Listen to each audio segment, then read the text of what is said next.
When I was young, that was a long time ago. When I was young, I started out playing drums. I had a snare drum and a tom-tom. My father got me a real Zildjian cymbal thing. And I used to have to play them with towels from the bathroom over so that the neighbors wouldn't complain. And I used to play along with records.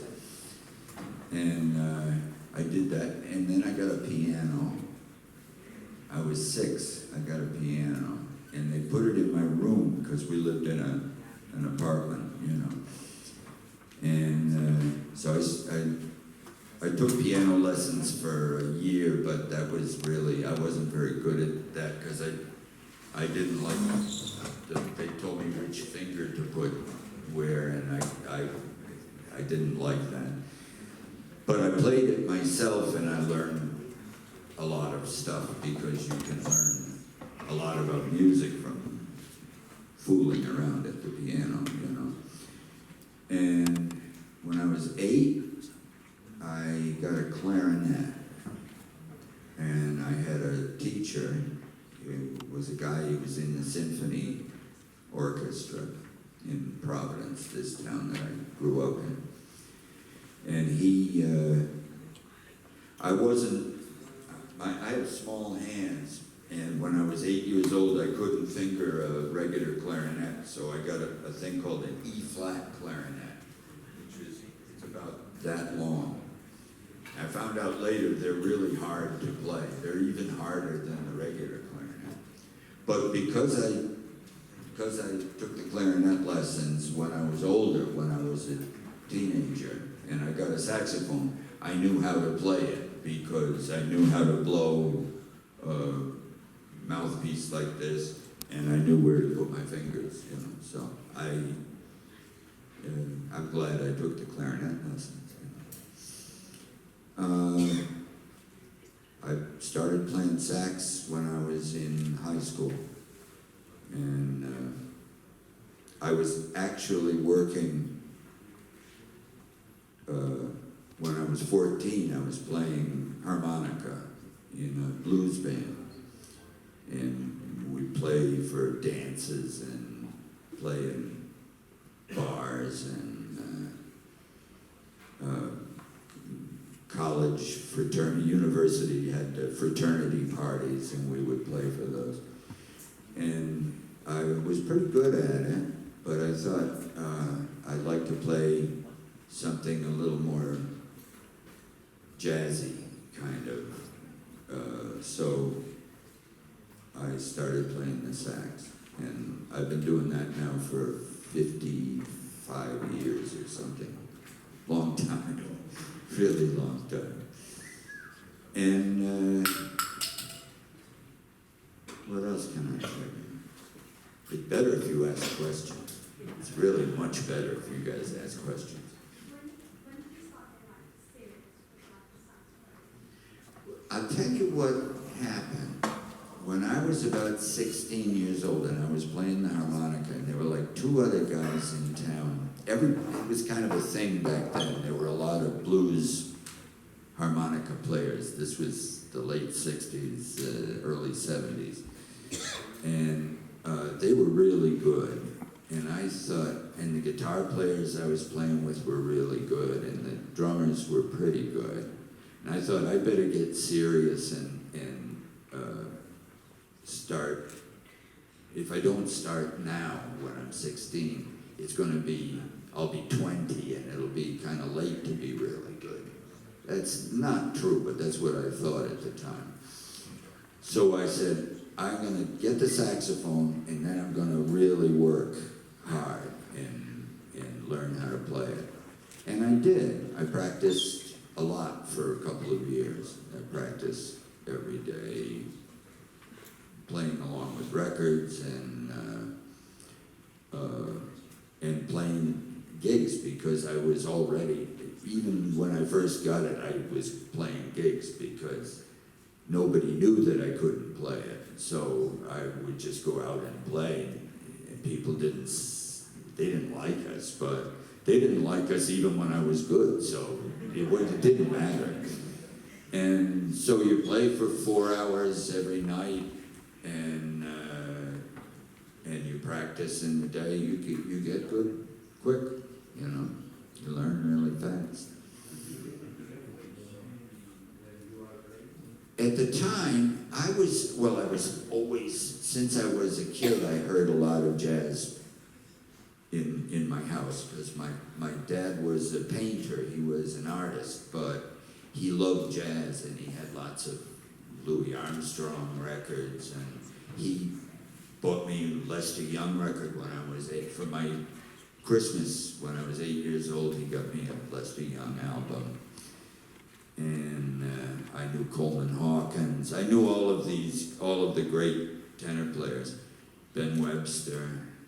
But when I started playing tenor, I was listening to very bluesy guys. Some of them you probably have heard of.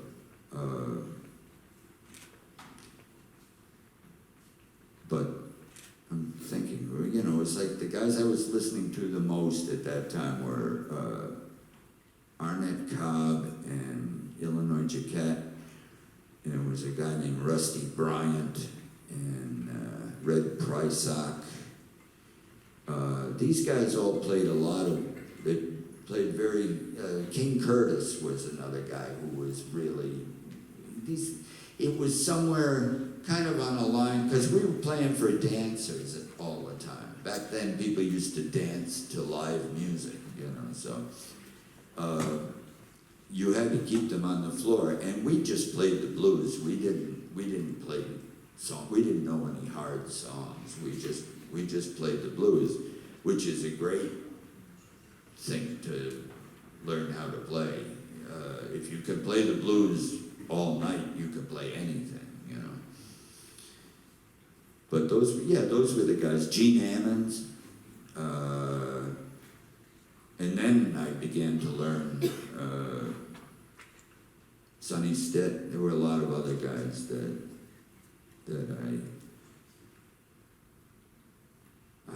I could name 100 tenor players, but Eddie Lockjaw Davis,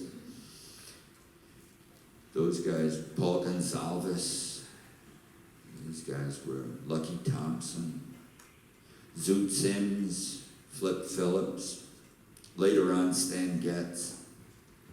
Those have been the big influences in my life, you know.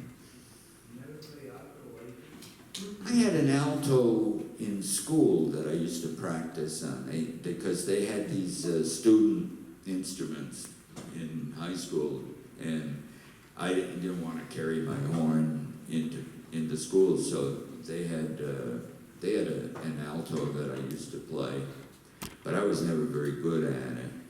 And the other thing was, back then, all of the sax players in 1971, they would come to the gig and they'd have a flute, a bass clarinet, an alto, a soprano. They'd have like 20 instruments, you know, and nobody played just tenor. And I thought, for me, it was too many voices, different voices, you know.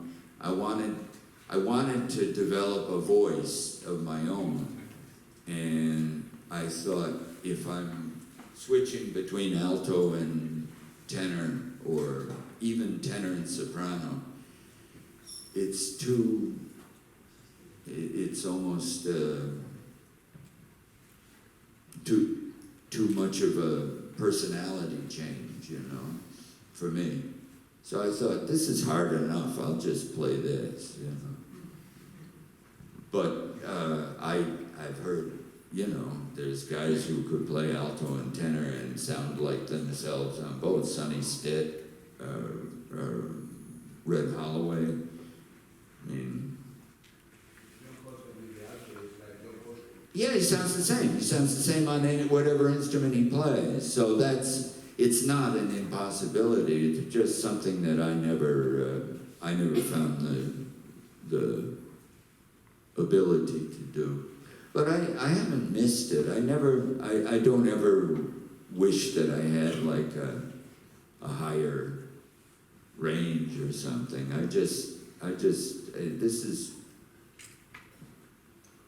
It's got a lot to keep you busy. There's a lot to do.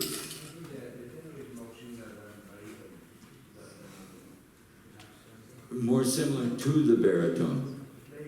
Yeah. I tell you the truth, John, if I always said, because I love the baritone so much, I always said that if I ever did double, that I would like to be doubling on the baritone. But that's a big responsibility to take on because of the logistics of carrying this instrument, and you know, it's really a big. It's kind of, that's why most baritone players are just baritone players, because you really have to commit yourself. Yeah. Oh yeah, yeah. Serge was, I mean, maybe my favorite baritone player, but I do love other ones. I love Leo Parker, and I love Pepper.